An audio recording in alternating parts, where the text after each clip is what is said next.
అమ్మ స్టైల్లో chicken curry ఎలా తయారు చేయాలో చూద్దాం. చికెన్ని మ్యారినేట్ చేసి పక్కన పెట్టుకొని అందులోకి మసాలా దినుసులు కూడా ఏవి పక్కన పెట్టేసుకుందాం. ఆనియన్స్, టమాటా, అల్లం వెల్లుల్లి అవన్నీ కట్ చేసి నీట్గా పక్కన పెట్టేసుకోవాలన్నమాట. స్టవ్ మీద ప్యాన్ పెట్టి అందులో ఆయిల్ హీట్ అయ్యాక మనం కట్ చేసి పెట్టుకున్న ఆనియన్స్ ఉంటుంది కదా, ఆనియన్స్ కూడా వేసేసి గోల్డెన్ కలర్ వచ్చేంత వరకు మంచిగా ఫ్రై చేసుకోవాలి.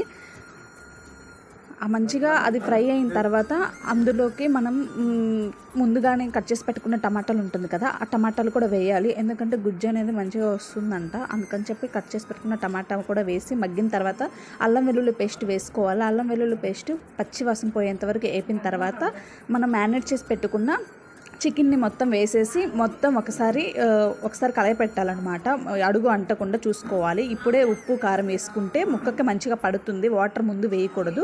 అందుకని ఉప్పు కారం వేసేసి మొత్తం తిప్పాలి. అందులో నీరు వచ్చి ఇంకేంత వరకు, ఆయిల్ పైకి వచ్చేంత వరకు ఉడికించాలన్నమాట. అప్పుడే ముక్క అనేది టేస్ట్గా ఉంటుంది.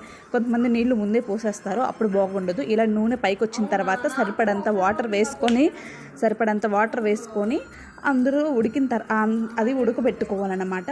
అంతలోపు మనం దీనిలోకి మసాలాకి ఏపి పెట్టుకున్నాం కదా, అది మసాలా మిక్సీ కానీ ఉంటే రోల్ అవైలబుల్ ఉంటే రోట్లో వేసుకొని కానీ దంచుకొని పక్కన పెట్టుకోవాలి.